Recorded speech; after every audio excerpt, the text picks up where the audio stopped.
Bom dia, boa tarde, boa noite a todos e a todas que estão ansiosos para a aula de Marx.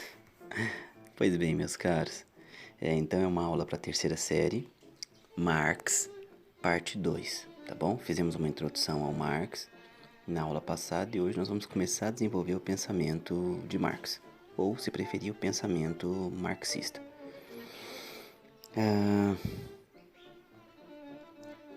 O que Marx propõe para a história é um método de trabalho, é um método científico, um método de análise que Marx vai chamar de materialismo histórico. Tá? É como Marx vê a história.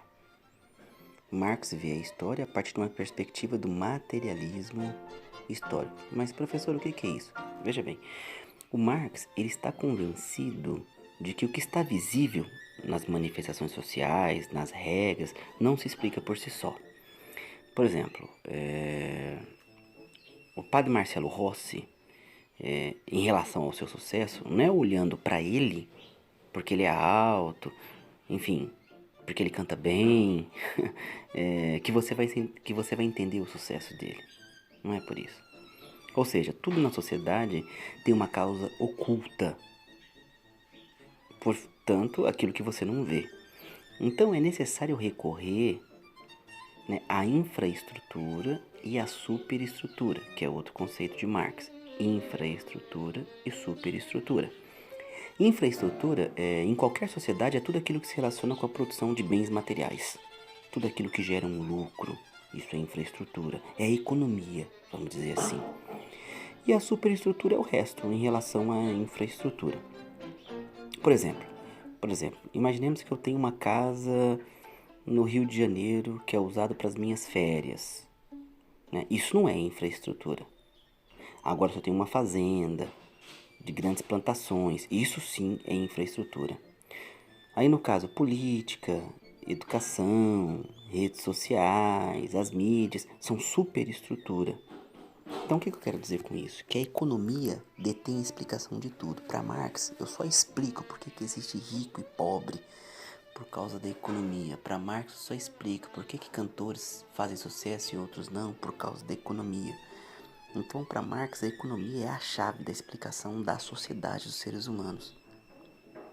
E tem a ver como as pessoas produzem os bens materiais. Por que uns têm e outros não.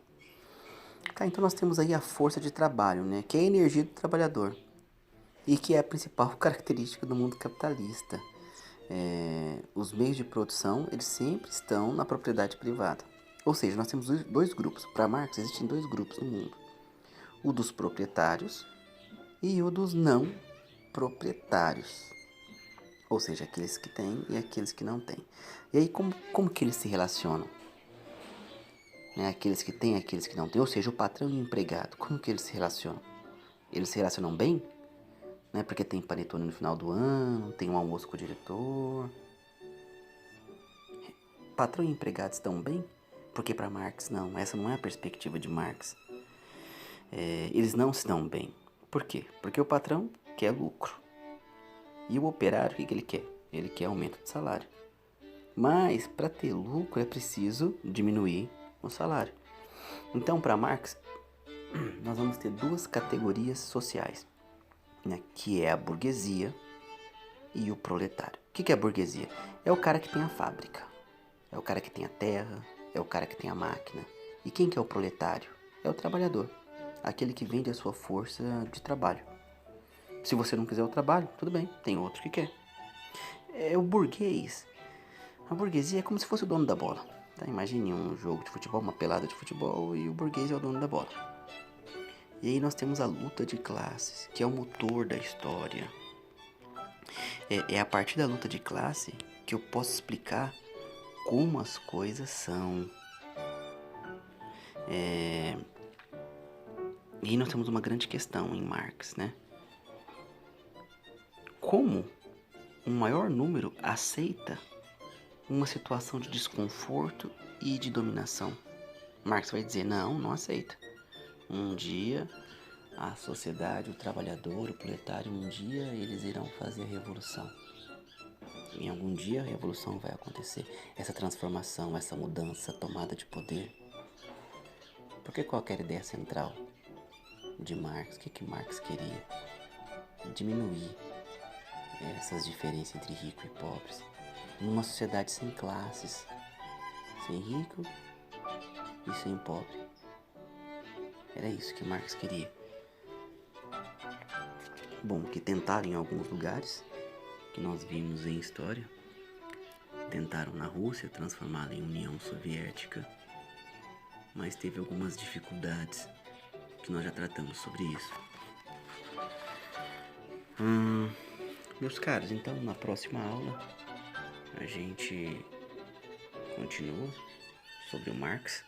Eu vou deixar com vocês um texto do Marx e a partir desse texto eu vou pedir uma pergunta, tá? Eu vou passar uma pergunta a partir do texto. Então, olha a tela do celular de vocês, que junto com o meu áudio vai um texto do Marx, tá bom?